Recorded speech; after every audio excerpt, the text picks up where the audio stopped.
तो नेक्स्ट हम बात करेंगे heating effect of electric current की। इलेक्ट्रिक करंट की वजह से जो हीटिंग वाला इफेक्ट आता है उसके बारे में। ये आपने नोटिस करा होगा, बल्ब जलता है तो बल्ब कुछ देर बाद गर्म हो जाता है। सिमिलरली कोई भी इलेक्ट्रिक अप्लायंस है तो करंट की वजह से वो हमेशा गर्म हो ही जाता है। इस फिनोमेना के कुछ सबसे बड़े एग्जाम्पल्स हैं हीटर, इलेक्ट्रिक आयन, गीजर या कोई भी हीटिंग वाली चीज, कोई भी हीटिंग वाला अप्लायंस। इसमें हम इलेक्ट्रिक करंट की वजह से प्रोड्यूस होने वाली हीट को ही इस्तेमाल करते हैं। तो जनरली लॉजिक ये है, बिकॉज ऑफ रेजिस्टेंस, जब मटेरियल में रेजिस्टेंस होता है और उसके अक्रॉस पोटेंशियल प्रोवाइड किया जाता है, तो इस पोटेंशियल की वजह से इलेक्ट्रॉन्स मूव करना तो शुरू कर देते हैं, बट क्योंकि बीच बीच में उनको रास्ते भर में रुकावट मिलती रहती है, दैट मीन्स रेजिस्टेंस मिलते रहता है, तो उतनी बार वो एक दूसरे से टकराते हैं। जितनी बार एक दूसरे से टकराते हैं तो हीट एनर्जी प्रोड्यूस करते हैं। तो आप नोटिस करेंगे जिस मटेरियल का ज्यादा रेजिस्टेंस होता है उसमें ज्यादा हीट भी प्रोड्यूस होती है। तो चलिए आगे फॉर्मूले पे बढ़ते हैं। तो पावर का फॉर्मूला होता है वोल्टेज इनटू करंट। पावर का एक और फॉर्मूला होता है energy per unit time. Rate of energy की कंजम्पशन को भी पावर कहते हैं। एनर्जी कितनी जल्दी कंज्यूम हो रही है उसे भी पावर कहा जाता है। तो इससे एनर्जी आ जाती है हमारी पावर इनटू टाइम। और इसीलिए जो हीट एनर्जी है इन केस ऑफ इलेक्ट्रिक करंट वो बन जाती है P इंटू टी। और P हमने जस्ट अभी पहले लिखा था V इंटू आई, सो VIT बन जाती है हीट एनर्जी। ये सिर्फ उस केस में है जब electric current completely heat energy में ट्रांसफर हो रहा है, जैसे कि in case of an electric iron, in case of heater, in case of a geyser. इन सारे केसेस में electric current directly heat energy में कन्वर्ट हो रहा है। एंड 100% कन्वर्जन तो किसी भी अप्लायंस में नहीं होता है। So this is just hypothetical. हम जनरली फॉर्मूलाज निकालते समय ये कुछ अजम्पशंस मान के चलते हैं, जैसे कि एनर्जी का लॉस बिल्कुल नहीं हो रहा होगा, या एक एनर्जी फॉर्म से दूसरे एनर्जी फॉर्म में कंप्लीट कन्वर्जन हो रहा होगा, बट एक्चुअल में ऐसा होता नहीं है। बट एनीवेज, इसी फॉर्मूला को थोड़ा बहुत ट्वीक करके आप अलग अलग फॉर्मूलाज बना सकते हैं, जैसे कि V is equal to IR होता है। तो एक फॉर्मूला इसका I स्क्वायर RT बन जाता है। वहीं पे I की जगह पे V अपॉन R रखने पे, V into V upon R into T करने पे ये V square T by R बन जाता है।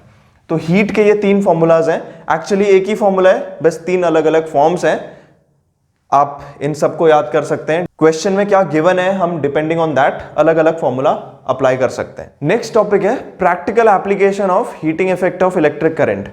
इसके प्रैक्टिकल एप्लीकेशंस क्या है ये मैं आपको ऑलरेडी एक बार बता चुका हूं, जैसा कि हीटिंग रॉड में होता है, गीजर्स में होता है, इलेक्ट्रिक आयंस में होता है, या फिर हीटर्स में होता है। इन सब में heating effect of electric current का ही इस्तेमाल किया जाता है। इसके अलावा इलेक्ट्रिक बल्ब में भी इसका इस्तेमाल होता है, बट उसमें सिर्फ हीट एनर्जी नहीं, साथ में लाइट एनर्जी भी हमें मिलती है यूजिंग इलेक्ट्रिक करंट। तो फाइनल टॉपिक है हमारा इलेक्ट्रिक पावर।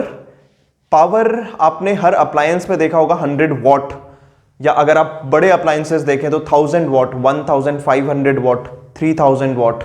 तो ये वॉट जो है वो पावर है, मतलब कितना कंजम्पशन होगा एनर्जी का एक यूनिट टाइम में, एक सेकंड में, एक मिनट में, या एक आवर में।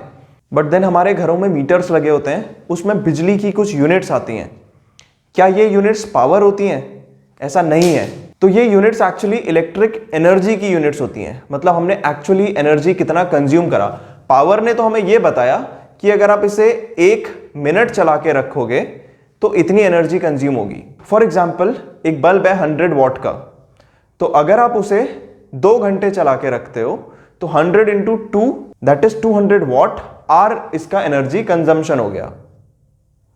बट जो हमारी यूनिट घरों में आती है that is actually in kilowatt hours. तो ये याद रखना है कि commercial unit of electric energy is kilowatt hour. Commercial मतलब जो जनरली बिकती है तो वो किलोवाट आवर में बिकती है। एसआई यूनिट इसकी जूल ही होती है, जो कि हर एनर्जी की एसआई यूनिट होती है वो जूल ही है। इलेक्ट्रिक एनर्जी की कॉमर्शियल यूनिट और एसआई यूनिट के बीच में रिलेशन भी समझ लेते हैं। So 1 kilowatt hour is equal to 1000 watt into 60 into 60 seconds. So this becomes 3600 watt second. That is 3.6 into 10 to the power 6 watt second. This watt second is the SI unit, so this becomes 3.6 into 10 to the power 6 joules. So that's all about the chapter electricity. I hope आपको concept समझ में आए हो, definitions कुछ clear हुई हो, concept समझ में आए हो, and for some more questions and concepts you can subscribe to the channel, जिसमें हम shorts के through आपको और छोटे छोटे interesting concepts and questions बताते रहेंगे.